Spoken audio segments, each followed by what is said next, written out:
Naruto is without a doubt one of the most popular anime and manga in the world, with the manga having sold over 250 million copies, and the anime being the third most watched series in the United States. And when you have a series as popular as that, the obvious next step is merchandising opportunities, with video games being one of the most lucrative options, and Naruto has plenty of those. Many different Naruto games have been released throughout the years, such as the Storm series and the Clash of Ninja series. While Naruto's library of games does vary in quality, there is one entry that stands out from the rest, one game that is universally panned and was a financial flop, earning it the title of the worst Naruto game ever, that being Naruto Shippuden Dragon Blade Chronicles. What did this game do to deserve such harsh criticisms, and does it really deserve all this negative reception? Well, let's find out. The earliest known information about this game came from a leaked issue of Weekly Shonen Jump on May 19th, 2009. No information about the game was revealed in this issue, aside from the fact that it would be a Wii exclusive. But luckily, the magazine did feature a logline claiming that this game would be a 10th anniversary dream project.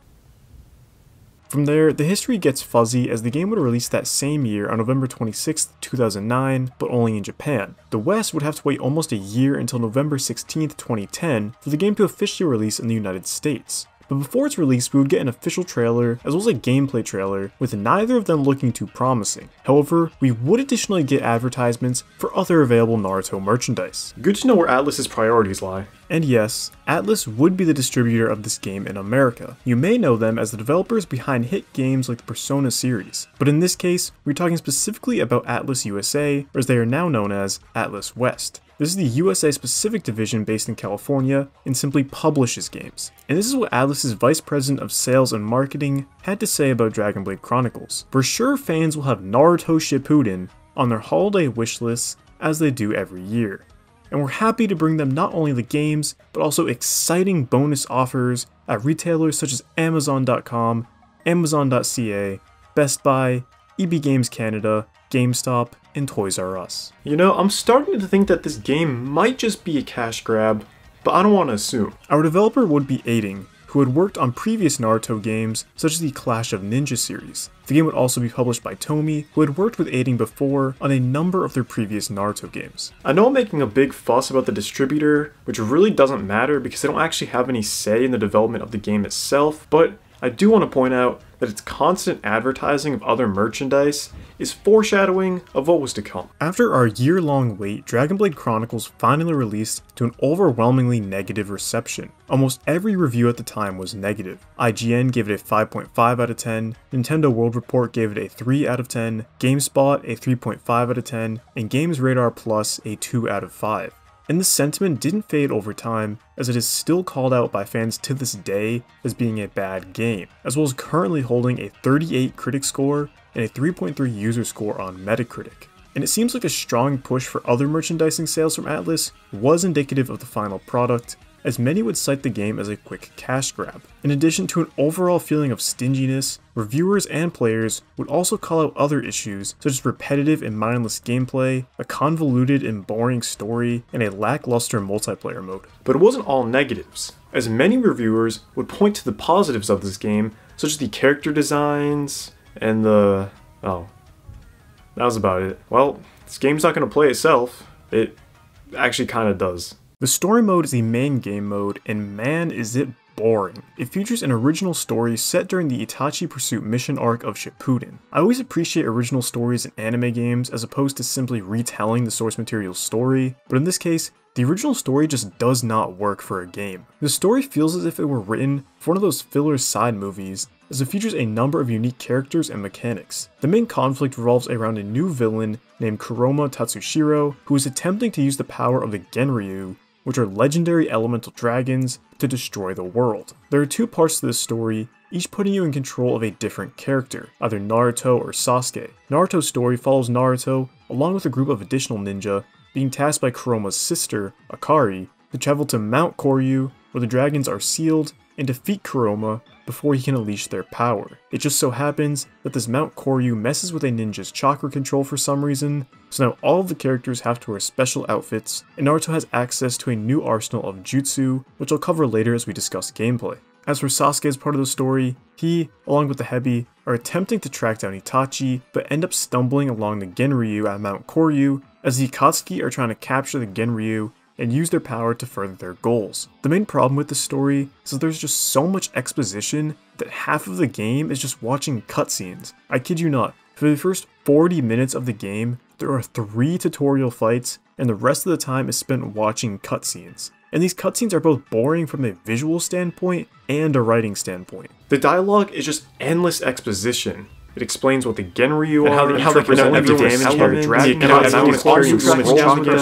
On the flip side, these cutscenes just look boring. The game features an opening cinematic that is animated like an actual episode of the anime, which is pretty cool, but all of the cutscenes in-game are just characters standing around talking with the most lifeless animation cycles ever. These drawn-out, uncanny cutscenes make up the bulk of your playtime, so about half of the game is just spent watching cutscenes. But that might not be the biggest problem, because the gameplay isn't much better. The gameplay is incredibly bare bones. The game is primarily an action game, so the bulk of it is combat, but there are some light platforming and puzzle segments. Let's start with the combat, which is just incredibly repetitive. First off, this game was a Wii exclusive, but there are no motion controls, which can either be a good thing or a bad thing depending on who you are. The controls, however, are very limiting and button mashy. You have a standard attack, a jump, a dodge, an assist, and can equip up to 4 jutsu at once that function as special attacks. The standard attack is just your generic, repeatedly press one button to perform a simple combo move. There are some slight variations. For example, when you've built up enough speed, you can do a dash attack, or you can perform a mid-air attack, but that's about it.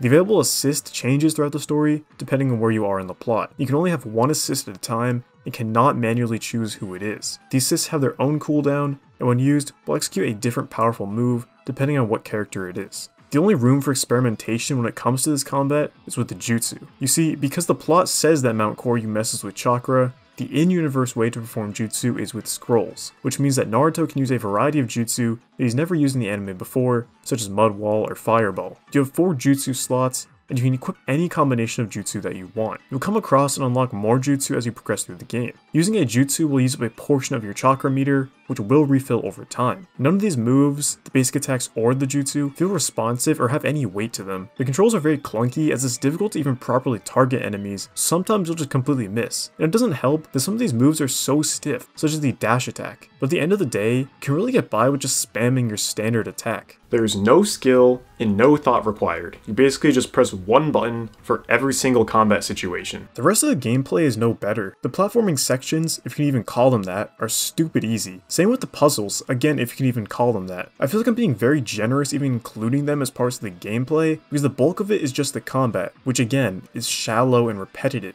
And if that wasn't bad enough, there's just nothing interesting going on. There's no enemy variety, as you fight essentially 3 different types of enemies for the entire game. The environments are drab and dull and just boring to look at, and the boss fights are never unique, and essentially just focus on one gimmick without offering any challenge or intrigue. This game basically plays itself. Half of the game is just tedious cutscenes, and the other half of the game just has you pressing one button over and over again. But there is one other game mode included. But don't get your hopes up. Versus mode feels like a very late addition that was tacked onto the game to make it not feel like a waste of money. The game mode is 2 players only, one player controlling Naruto, the other Sasuke. The goal is to defeat the other by reducing their health to 0, while collecting scrolls and dodging stage hazards. And yes, I did just connect an additional controller and just let it sit there because I couldn't get anyone to play Naruto Dragon Blade Chronicles with me. The scrolls function the same as in story mode, except you can only hold one at a time, and most of them have a one-time use, besides a couple of outliers like kunai and shuriken. There are 4 different stages, randomly chosen each time, with their own unique stage hazards. In addition to stage hazards, some enemies will periodically spawn. Before the match starts, you can choose how many rounds to play, as well as set handicaps, which can increase the attack power of each player. And that's it. The Versus mode is very clearly a last-minute addition because developers knew that story mode wasn't going to be enough. But they couldn't bother to develop any new assets besides stages, which rather only 2 playable characters. The Versus mode adds nothing, and if it wasn't included in the game, then nothing would be lost. Is Naruto Dragon Blade Chronicles really the worst Naruto game ever? Probably. I can't say for certain, because there are countless Naruto games out there and I haven't played them all, but I can say without a doubt, the Naruto Dragon Blade Chronicles is the worst Naruto game that I have played. there's just no redeeming factors. The story is a slog to get through, with endless exposition and filler-level writing. The gameplay is repetitive and clunky, with unresponsive controls and no difficulty whatsoever. The Versus mode is very clearly a lazy last-minute addition to try and extend the game's runtime. And if all of that wasn't bad enough, there's still a plethora of issues that I haven't even mentioned, like the constant lag spikes and performance issues. The cool original costumes just can't save this game. The game was criticized at launch, and is still criticized to this day for a good reason. It was very clearly a cash grab, meant to make a quick buck, as well as promote other Naruto merchandise. And it sucks, because original stories in anime games are always a welcome addition. Except for cases like Naruto Dragon Blade Chronicles, where the original story just f***ing sucks.